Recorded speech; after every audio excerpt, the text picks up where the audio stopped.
Okay, nandito po tayo ngayon sa UST Tanyaki Building. Andito po si Ate Lorna, tatanungin po natin. Isa po siya sa mga nagtatrabaho dito bilang staff sa UST. Ilan taon na po kayong nagtatrabaho dito? Mag 5 years. Bakit po ito po yung napili niyo? Totoo? Opo. Wala na akong choice eh. Wala kailangan kong buhayin yung mga anak ko. Gigil-gilida ako eh. Pero kung bata-bata ako, baka nag-artista ako. Mga ganun. Ano po Ganun. okay lang po ba sa inyo na ganito po yung trabaho niyo na tawag doon? Oo man. Ano sabihin mo, sige. Yung ano po? Ano to? Kasi naman yung sulat. Hindi ko maintindihan. Pwede ba yun? Pwede naman yung kumika. Ay, sorry po. Ano po yung masasabi niyo po sa mga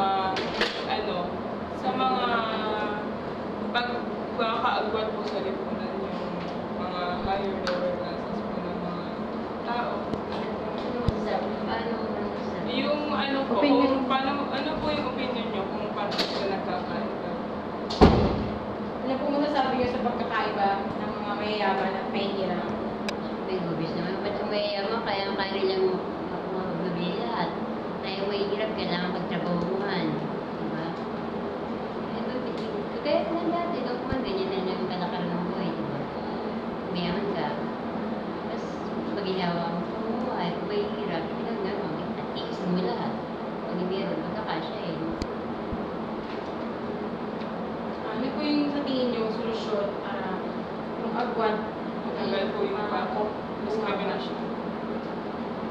Pag mahirap ka, tanggapin na natin talaga na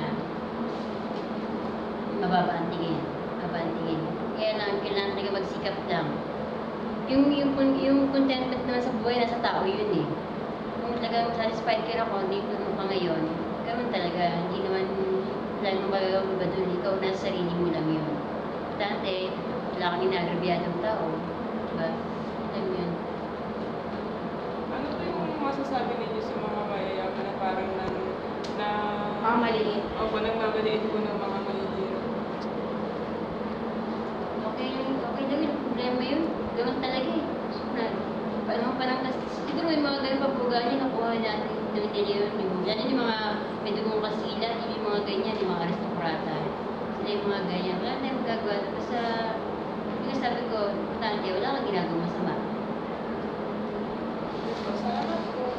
So, kita-kita natin sa mga sabutan ng akalap natin na ang sistema ng social stratification mula noon pa man sa kasaysayan, bago pa man ma-develop ang ating lipunan. Simula pa man sa panahon ng mga Espanyol, dito na, nakaukit na sa ating kultura ang social stratification, ang pag-aalipin, sistemang feudal at ang pagmamaliit.